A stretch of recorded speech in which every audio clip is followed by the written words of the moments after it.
नक्श के माँ बाप को देखकर अंतिम के चेहरे की चमक डबल हो गई थी। अंतिम, कितने सालों से हमने तुम्हें नहीं देखा।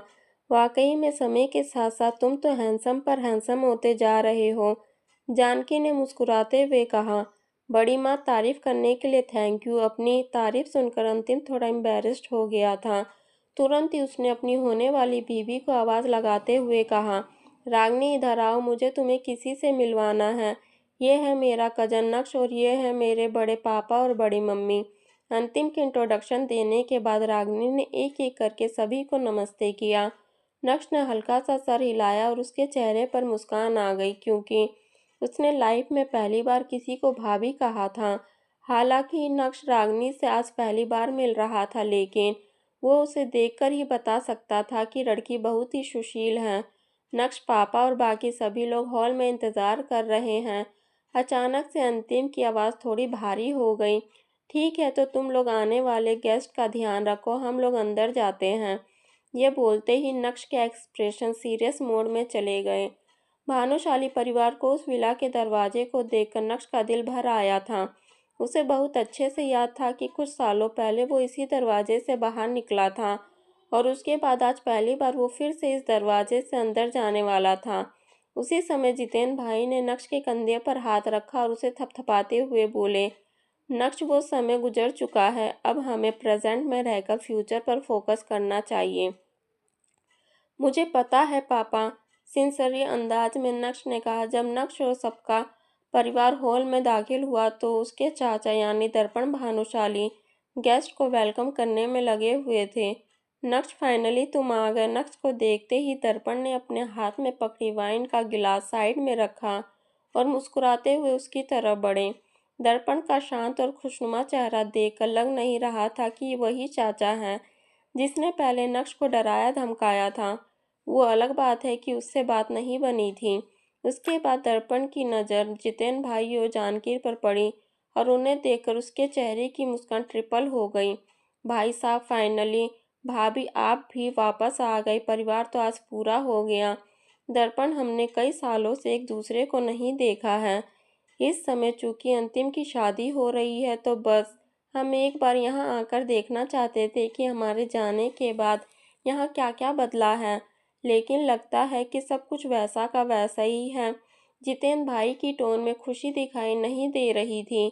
भाई साहब, प्लीज़, आपको पिताजी को ब्लेम करने की ज़रूरत नहीं है। दोषी तो मैं भी बराबर का हूँ, लेकिन हम दोनों को अपनी गलती का एहसास है। उस समय हालात ही ऐसे थे कि हमें जो सही लगा हमने किया। जितेन भाई की बात सुनकर दर्पण को समझ आ गया था कि वो इन सालों में बहुत बदल गए हैं। अभी नक्श कुछ बोलने ही वाला था जिससे माहौल को फिर से खुशनुमा किया जाए, लेकिन तभी अचानक से एक तीखी आवाज़ सुनाई दी। मैं सोच ही रही थी कि ये बड़ा आदमी कहाँ से आया, लेकिन तभी मैंने देखा कि ये तो अपने परिवार के साथ आया है। आज अंतिम की शादी है। तुम लोग यहाँ पर क्या कर रहे हो? कनिका ने कठोर अंदाज में कहा। कनिका, क्या कहा तुमने? जितेन भाई साहब और उनके पूरे परिवार को यहाँ मैंने इनवाइट किया है। दर्पण की टोन अचानक से डिस्प्रीड हो गई। कनिका को सिचुएशन बिल्कुल भी समझ में नहीं आ रही थी, लेकिन दर्पण के दिमाग में सब कुछ पहले से ही बहुत क्लियर था। अब आप लोग सोच रहे होंगे कि ये कनिका कौन है। कनिका नक्श की बुआ है। जी हाँ, दो भाइयों के बाद में सबसे छोटी बहनों 7 साल पहले भानुशाली परिवार में जो कांड हुआ उसकी असली जिम्मेदार भी कनिका है। कनिका ने ही अपने बड़े भाई के खिलाफ जाकर अपने पिता यानी नक्श के दादा यशवर्धन और अपने भाई दर्पण के कान भरे थे। कनिका की वजह से ही नक्श के परिवार को मुंबई छोड़कर सूरत में सेटल होना पड़ा, लेकिन अब पासा पूरी तरह से पलट गया था, जिसका कनिका को कोई आइडिया भी नहीं था। जब भानुशाली परिवार अचानक से क्रिसिस में आ गया, तब यशवर्धन भानुशाली ने आगे से नक्श को कांटेक्ट किया, उससे मैसेज किया, उसकी सारी कंडीशंस एक्सेप्ट की और नक्श के हाथ में भानुशाली ग्रुप की बागडोर सौंपी, क्योंकि इसके बदले में नक्श ने भानुशाली ग्रुप को 8,000 करोड़ रुपए की मदद जो की थी। हालांकि जिस जमीन पर अभी नक्श खड़ा है अब वो पूरी तरह से उसकी ही है। हम ऐसा सोच सकते हैं कि नक्श ने भानुशाली परिवार को लोन दिया है। अगर ऐसी बात है तो अगर नक्श को किसी ने गुस्सा दिलाया या फिर उसके या उसके परिवार वालों की बेइज्जती की तो वो एक झटके में भानुशाली परिवार को पूरी तरह से बैंकरप्ट कर सकता है। हाँ, मैंने कुछ गलत कह दिया क्या? हमारे परिवार ने इस परिवार को बाहर का रास्ता दिखाया था, लेकिन इनकी हिम्मत तो देखो, ये आज फिर से यहाँ आ गए। सेक्सिस्ट होते हुए कनिका ने कहा, इनका अच्छा बेटा नक्श जो किसी भी काम का नहीं है, वो दूसरे परिवार में जाकर घर जमाई बन गया। दूसरे परिवार में आराम से बैठकर वो फ्री में खाना पी रहा है। इसे और चाहिए भी क्या? कनिका के मुंह से निकले शब्दों को सुनकर वहां मौजूद सभी का ध्यान नक्श और उसके परिवार पर चला गया। दूसरी तरफ नक्श और उसके परिवार के चेहरे पर कठोरता दिखाई देने लगी। तुम ये मत सोचो कि तुम दुनिया के बहुत बड़े रईस हो गए हो क्योंकि तुम भानुशाली ग्रुप संभाल रहे हो। सच तो यह है कि तुम्हारे दादा को और तुम्हारे चाचा को तुम पर दया आती है, इसलिए वो कंपनी तुम्हें मैनेज करने दे रहे हैं। भानुशाली परिवार के पास बहुत कुछ है, अगर तुम्हें भानुशाली ग्रुप दे भी दिया तो भी हमें कोई फर्क नहीं पड़ेगा। यह बोलते हुए कनिका के कदम नक्श की ओर बढ़े और वह उसके सामने जाकर उसे नफरत की नज़रों से देखने लगी। अचानक से कनिका का बेटा कुणाल भी से बाहर आया और अपनी बुलंद आवाज में नक्श को पॉइंट आउट करते हुए बोला, नक्श तुम यहाँ आए, तुम्हारे हिम्मत की दाद देनी चाहिए, लेकिन किस मुंह से यहाँ आए हो? तुम्हें नहीं लगता कि तुम्हारे यहाँ आने से भानुशाली परिवार को एम्बेरस होना पड़ेगा? कुणाल की उम्र भी नक्श जितनी ही थी, लेकिन बचपन से ही उन दोनों के बीच में कभी नहीं बनी, क्योंकि कनिका ने उन दोनों को भी कभी एक नहीं होने दिया। अपने बेटे को हमेशा नक्श से दूर रखा और नक्श के प्रति सिर्फ और सिर्फ नफरत का पाठ पढ़ाया। यही वजह है कि आज भी वो नफरत सर चढ़कर बोल रही है। यह वैसे ही किसी दूसरे परिवार का यूजलेस घर जमाई दामाद है। इसे ज़्यादा एम्बैरेसमेंट हो ही नहीं क्या सकती है। कनिका ने नफरत की नज़र से नक्श की ओर देखा और बोली, नक्श तुम ये मत सोचो कि अगर तुमने बहुत अच्छे कपड़े पहने हैं तो तुम कोई पावरफुल इंसान हो। ये मत भूलो कि हमने कैसे तुम्हें किसी कुत्ते की तरह घर से बाहर निकाला था। कनिका, कुणाल, बकवास बंद करो, यहाँ पर बहुत सारे गेस्ट मौजूद हैं और वो हमारा पारिवारिक मामला है, धीमी आवाज में फुसफुसाते हुए दर्पण ने कहा। उसके बाद दर्पण ने नक्श की ओर देखा और कहा, नक्श छोड़ो, जाने दो इन दोनों को, तुम्हारी बुआ और कुणाल ने बहुत ड्रिंक कर ली है, कुछ भी अनाप शनाप बोले जा रहे हैं, शट, जस्ट इग्नोर। उस समय नक्श का चेहरा गुस्से से पूरी तरह लाल हो गया था। इस बेइज्जती को जितेन भाई भी बर्दाश्त नहीं कर पा रहे थे और उनकी छाती भी गुस्से से फूल गई थी। जानकी का चेहरा भी ये सब सुनकर पीला पड़ गया था। भैया आप पागल तो नहीं हो गए हैं? आप बाहर वालों की मदद कर रहे हैं, ये हमारे लोग नहीं हैं। यह बोलते हुए कनिका काफी नाखुश दिखाई दे रही थी। हाँ मामा जी, मुझे तो लगता है कि आपने ज़्यादा ड्रिंक कर ली है, जो आप नक्श के परिवार की साइड ले रहे हैं। यह बोलते हुए कुणाल ने नक्श के माँ बाप की ओर देखा और कहा, बड़े मामा, बड़ी मामी, अब आप दोनों इतने बूढ़े हो गए हैं, लेकिन उसके बाद भी आप अपनी बेइज्जती करवाने यहाँ आ गए।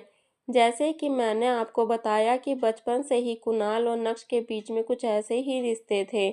कुणाल हमेशा नक्श से आगे निकलने की कोशिश करता, लेकिन नक्श ने उसे लाइफ में कभी आगे निकलने ही नहीं दिया। चूंकि कनिका दो भाइयों में सबसे छोटी थी, इसलिए यशवर्धन की सबसे लाडली थी। वो हमेशा से यही चाहती थी कि भानुशाली ग्रुप का सब कुछ उसके बेटे को मिले, लेकिन उस समय ऐसा कुछ नहीं हो पाया और सब कुछ नक्श के हाथ में चला गया। उसके बाद कनिका ने अपनी चाल चली और दोनों भाइयों के बीच फूट डालने का काम किया। उसका प्लान भी पूरी तरह से सक्सेसफुल रहा और नक्श के जाने के बाद उसने दर्पण को सीईओ और अपने बेटे कुणाल को बोर्ड ऑफ डायरेक्टर्स में शामिल करवाया। लेकिन वो कहते हैं ना कि कर्मा अपने रंग आज नहीं तो कल जरूर दिखाता है। देखिए, जो कुछ भी नक्श के हाथ से चला गया था वो फिर से नक्श के हाथ में आ गया और अब कुणाल फिर से नक्श से पीछे हो गया था। तो ऐसे में भला कुणाल अपने गुस्से को कब तक दबाकर बैठ सकता था? कुणाल, आज अंतिम की शादी है, मैं तुमसे कोई आर्ग्यूमेंट नहीं करना चाहता। अगर तुमने अपना मुंह बंद नहीं किया तो फिर मुझे तुम्हें सबक सिखाना पड़ेगा, कड़क अंदाज में नक्श ने कहा।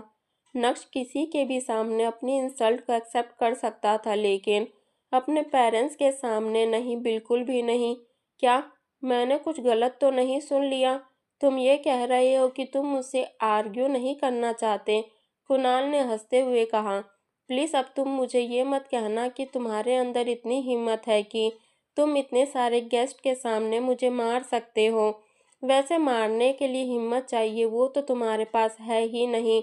बस बहुत हुआ, तुम लोग ये क्या कर रहे हो? हम सब एक परिवार है, इतने सालों के बाद हम एक दूसरे से मिल रहे हैं। हॉस्टली होने की ज़रूरत क्या है?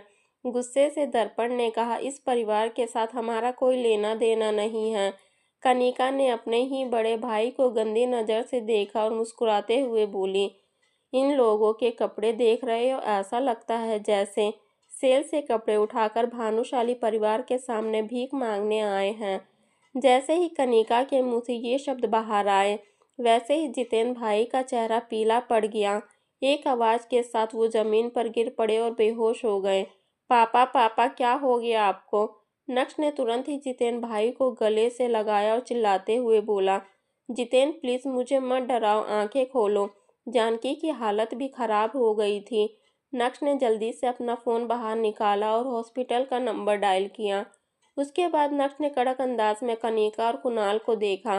वो बहुत अच्छे से समझ गया था कि इस माँ बेटे की जोड़ी ने उसके पिता को इतना गुस्सा दिलाया कि वो बेहोश हो गए। कुणाल, अगर मेरे पापा को कुछ भी हुआ तो मैं तुम्हें यहाँ से जाने नहीं दूंगा। यह बोलते हुए नक्श की आंखें पूरी तरह से लाल हो गई थी। चल भाग। कुणाल के चेहरे पर रत्ती भर भी शर्म नहीं थी। ये सब देखकर नक्श ने तय किया कि उसे क्या करना है। तुरंत ही उसने दर्पण की ओर देखा और बोला, चाचू, ऐसा लगता है कि भानुशाली परिवार को पैसा देकर मैंने गलती कर दी, इसलिए मुझे मेरे 8,000 करोड़ रुपए वापस चाहिए, एक दिन के अंदर। जैसे ही नक्श के मुंह से ये शब्द बाहर आए, वैसे ही वहां मौजूद पूरी लोग तरह से शॉक्ड रह गए। सभी को पता था कि भानुशाली परिवार ने जितेन भाई और उनके परिवार को हमेशा के लिए परिवार से बेदखल कर दिया था। तो ऐसे में जितेन भाई के परिवार के पास 8,000 करोड़ रुपए कहाँ से आए?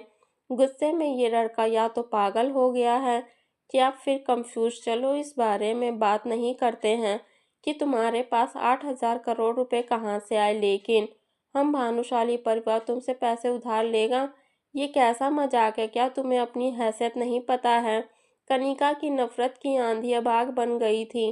अपने दोनों हाथों को फोल्ड करके अपनी छाती से चिपकाकर वो नक्श के सामने खड़ी हो गई। मुझे नहीं लगता कि भानुशाली परिवार कितना पावरफुल है, लेकिन जब मैंने दादाजी को पैसा उधार दिया तो हमारे बीच में एक ट्रीटी साइन हुई थी। नक्श ने कठोर अंदाज में कहा, आखिर ये सब चल क्या रहा है? क्या नक्श भानुशाली परिवार से अपना सारा पैसा वापस ले लेगा? अगर ऐसा हुआ तो फिर भानुशाली परिवार बैंकरप्ट हो जाएगा। क्या जितेन भाई ऐसा होने देंगे? क्या नक्श के दादाजी सीन में आएंगे? क्या कनिका और कुणाल को उनके किए की सजा मिलेगी? चलो मान लिया कि नक्श नहीं माना और उसके पास 8,000 करोड़ रुपए आ गए, तो उसके बाद क्या होगा? क्या नक्श अपनी खुद की कंपनी खोलेगा?